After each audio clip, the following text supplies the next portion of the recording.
We find ourselves with all players ready. We are entering the finals. GLHF.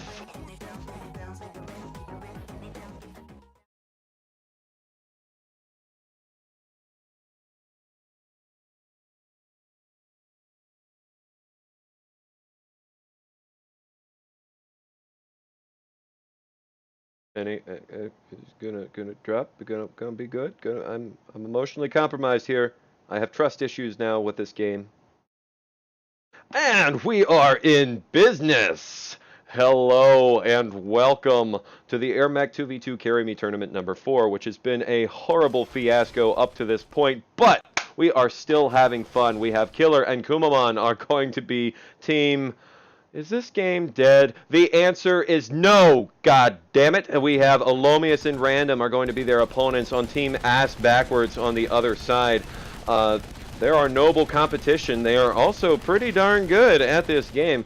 So Killer and Kumamon going to be taking out that first post. Likewise, ellomius and RAND0M doing the same thing. Killer trying to get a quick snipe on those creeps. If he can kill them creeps, he will not be able to. ellomius and RAND0M have been watching the tournament, know exactly what this guy is up to, and know that he's going to try and snipe some creeps, and he does barely make it out of there, but does not get anything done for his efforts. So ultimately, blue team might find themselves a little bit ahead in this game. It will be interesting to see if Killer runs ahead again.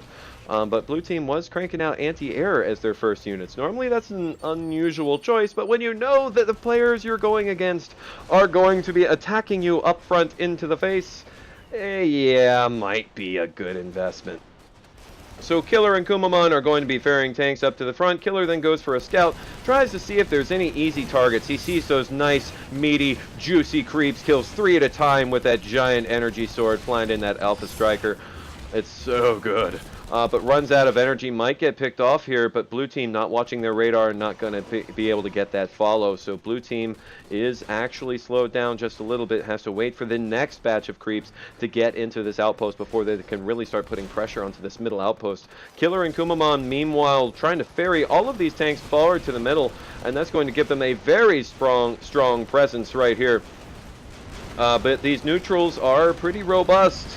The brutes in the outpost are auto-healing. You have neutral ratchets on both sides. The Longhorn do go down, though, but green is going to need more healing units or a little bit better leapfrog micro to manage these tanks. Unfortunately, dropping the damaged tank in the dead front, getting that completely killed by the blue line of Dillos. RAND0M trying to work that Angel, get around to a good angle so they can actually fire, but will get taken down by Killer in the air.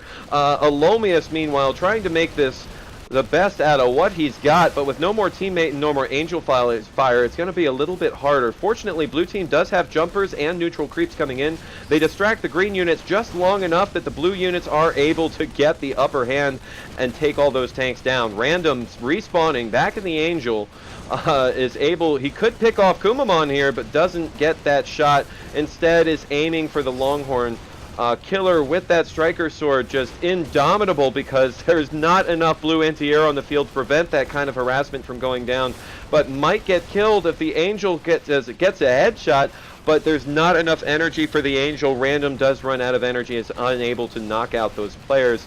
Now there's still a lot of sustained fire that could still go either way. Angel going to be a much better mech with the Osprey as well for maintaining this long, drawn-out mid-fight, whereas Paladin and Striker are going to be a lot better once they can stay on the offensive, once they can stay moving. Green team pumping out a couple of turrets. ellomius very hurt, might go down, but gets body blocked by RAND0M, so RAND0M getting the blue balls for Killer. Killer just resorting to the sword now, but blue team has some anti-air now, not going to be able to make anything happen. Green team trying to leapfrog up with these turrets, but they take so long to deploy, no damage going down. T99 getting shut down. That's 8,000 credits. Longhorn not getting picked up fast enough. Another Gemini going to get taken down. That leaves us with a single green turret, is the only ground-to-ground firing unit here, which means blue team is going to clean up house if given the opportunity, but with no repair units and with the Osprey AFK, some of these tanks and flackers will get taken out. Unfortunately, the Dillo's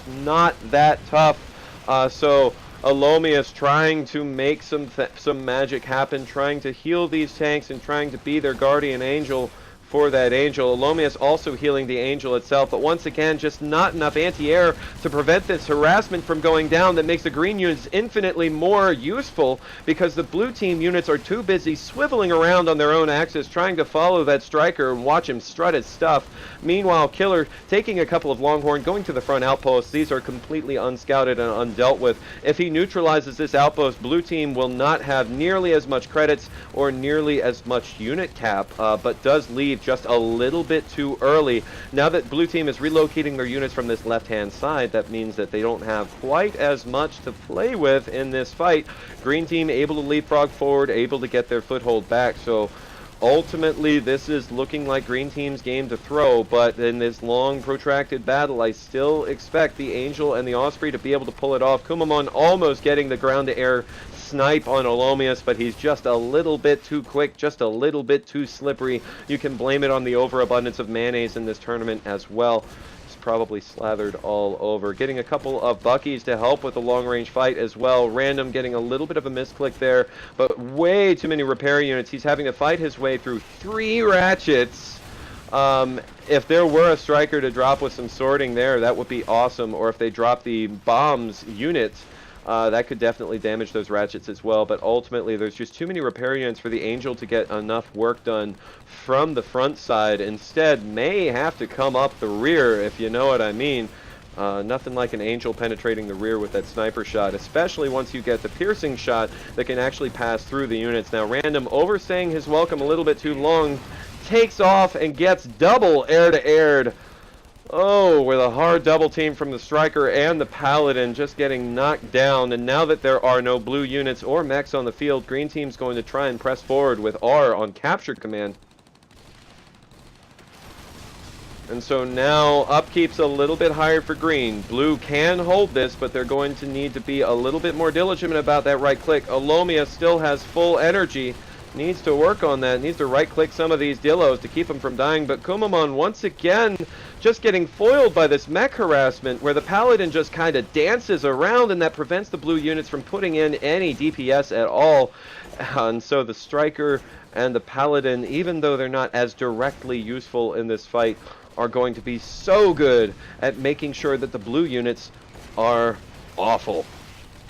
And so blue team finds themselves at a 3-1, now a 4-1 disadvantage in upkeep. They have lost almost their entire army. Needs to consider going to the back door if they're going to salvage this game. So ellomius is doing exactly that, and he is on point with his game sense. So he's trying to neutralize a base in the back. What will be good to see is dropping a couple more tanks elsewhere, not just coming here with infantry, because now that this is neutral, it's going to have a very rapid response from the green team. Green actually opting to instead do the counteroffense, that the best defense is in fact a good offense.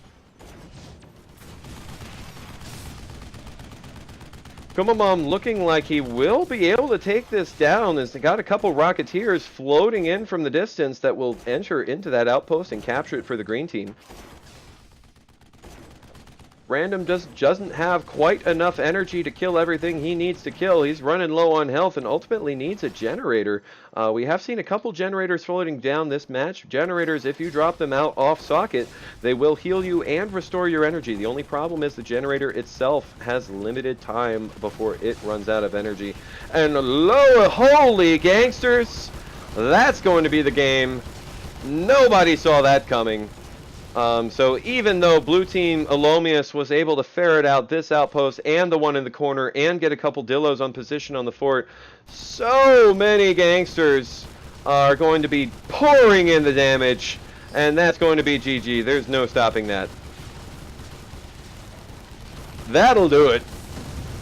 But that is game 1 of these finals.